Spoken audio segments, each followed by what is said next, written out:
रूस और यूक्रेन में चल रही जंग के यूरोप में फैलने की आशंका बढ़ गई है। फ्रांस ने अपने अस्पतालों को बड़े पैमाने पर युद्ध की तैयारी में लगाना शुरू कर दिया है। पोलैंड और रोमानिया में रूसी ड्रोन के पहुंचने के बाद नाटो देश बड़े एक्टिव हो गए हैं। पोलैंड की सरकार ने अपने जमीन पर नाटो सैनिकों की तैनाती का फैसला ले लिया है। इसके अलावा हंगरी ने भी रूसी ड्रोन पर नजर रखने के लिए 2 F-16 लड़ाकू विमान तैनात कर दिए हैं। यूक्रेन में जंग छेड़ने के बाद पहली बार नाटो ने रूस के साथ सीधे टकराव किया है। इन सब के बीच भारतीय सेना की एंट्री रूस में हो गई है। भारतीय सेना के 70 अधिकारियों की एक टीम रूस पहुंच गई है।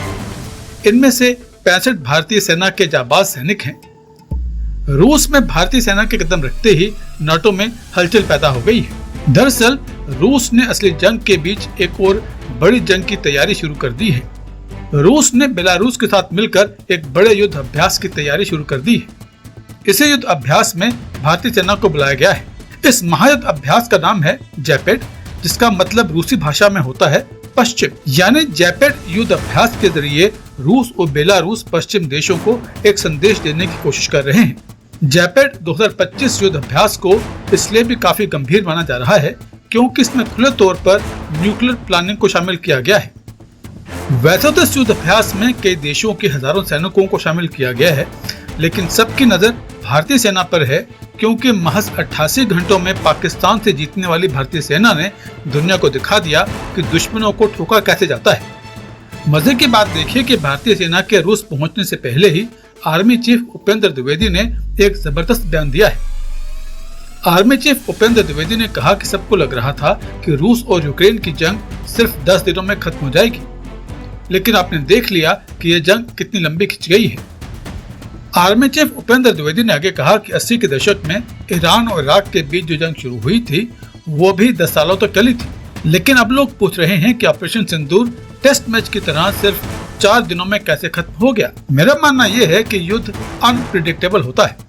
ये बयान देकर आर्मी चीफ उपेंद्र द्विवेदी ने भारतीय सेना की ताकत का दर्शन पूरी दुनिया को करवा दिया। आपको बता दें कि रूस में हो रहे इस युद्ध अभ्यास में भारतीय सेना जंग लड़ने के कई तरीके दूसरे देशों की सेनाओं को सिखाएगी। भारतीय सैनिक ये भी बताएंगे कि किस तरह से रणनीति तैयार की जाती है, किस तरह से आर्मी, एयरफोर्स और नेवी में कोऑर्डिनेशन किया जाता है और किस तरह ऑपरेशन को जल्द से जल्द खत्म किया जाता है।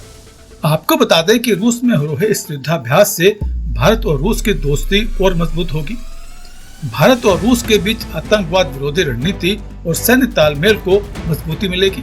इसके अलावा भारत और रूस को डायरेक्ट इकोनॉमी बोलने वाले नाटो देशों को तगड़ा झटका लगेगा। कुछ समय पहले नाटो चीफ ने रूसी तेल खरीदने पर भारत को धमकी दी थी कि हम आपको छोड़ेंगे नहीं, लेकिन जैपेड की तस्वीरें देखकर नाटो चीफ को अब अपना बयान बदलना पड़ सकता है। इस खतरनाक युद्धाभ्यास के बीच रूस और बेलारूस के पास मौजूद पोलैंड ने अपने देश में नाटो सेना की तैनाती को मंजूरी दे दी है। पोलैंड के अलावा रोमानिया में भी हड़कंप मच चुका है। इन दोनों देशों ने कहा है कि यूक्रेन जंग के बाद पहली बार रूस ने सीधे तौर पर नाटो देशों को धमकाने की कोशिश की है। नाटो सदस्य देशों में ड्रोन्स भेजने की कोशिश की है। हालांकि रूस ने कहा है कि ड्रोन हमने नहीं भेजे, लेकिन नाटो ने बड़ी जंग की तैयारी शुरू कर दी है। फ्रांस के स्वास्थ्य मंत्रालय ने बाकायदा गाइडलाइंस जारी करके मार्च 2026 तक देश के अस्पतालों को हर रोज सैकड़ों घायल सैनिकों को संभालने के लिए तैयार रहने के लिए कहा है। डॉक्यूमेंट से पता चलता है कि फ्रांस ने न सिर्फ अपने सैनिकों के लिए बल्कि नाटो देशों के सैनिकों के इलाज के लिए भी व्यवस्था करना शुरू कर दी है। यानी अब रूस ने असली युद्ध और युद्ध अभ्यास से पूरे नाटो को हिलाकर रख दिया है।